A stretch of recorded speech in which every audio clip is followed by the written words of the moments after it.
जिल्ह्यातील पारोळा तालुक्यातील मौजे हिरापूर येथे महसूल विभागाच्या आशीर्वादाने अब्जावधी रुपयांचा जमीन घोटाळा झाल्याचा धक्कादायक प्रकार उघडकीस आलाय.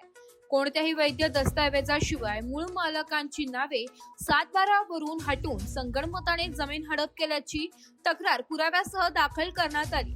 या प्रकरणात तत्कालीन उपविभागीय अधिकारी विनय गोसावी यांच्या कार्यकाळातील निर्णयांवर संशयाची सुई असून या फाईल प्रकरणाने जळगाव महसूल वर्तुळात खळबळ माजली.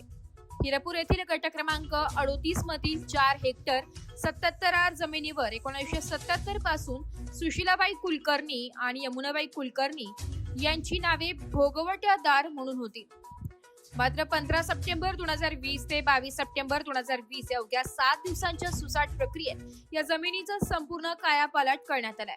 मंडळ अधिकाराचा अहवाल नसताना आणि नैसर्गिक न्यायाच्या तत्वांना हरताळ फासून ही जमीन काही ठराविक व्यक्तींच्या नावावर चढवण्यात आल्याचा आरोप सामाजिक कार्यकर्ते दीपक कुमार गुप्ता यांनी केला. उपविभागीय अधिकाऱ्यांनी 15 सप्टेंबरला अहवाल मागवला, मात्र अहवाल त्यापूर्वीच ऑगस्टमध्ये जावक क्रमांकाशिवाय तयार होतो. 22 सप्टेंबरला जबाब घेतले आणि त्याच दिवशी जमीन हस्तांतरणाचे आदेश पारित झाले. कोणतेही खरेदी खत किंवा बक्षीसपत्र नसताना मूळ मालकांची नावे महसूल नोंदीत गायब करण्यात आली.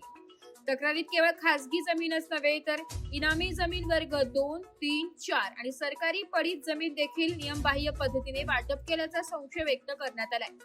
शासनाचे अब्जावधीचे नुकसान करणाऱ्या या प्रकरणाची तक्रार आता थेट मुख्यमंत्री, महसूल मंत्री आणि जिल्हाधिकाऱ्यांकडे करण्यात आली. दोषी अधिकाऱ्यांवर फौजदारी गुन्हे दाखल करून त्यांना सेवेतून बडतर्फ करण्याची मागणी आता जोर धरत आहे.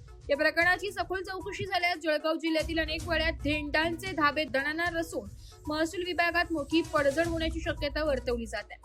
तसेच असेच काहीसे प्रकार नाशिकच्या दिंडोरी तालुक्यात देखील घडल्याचं उघडकीस आलंय. वृत्तसंकलन विभाग, एस मराठी न्यूज, नाशिक.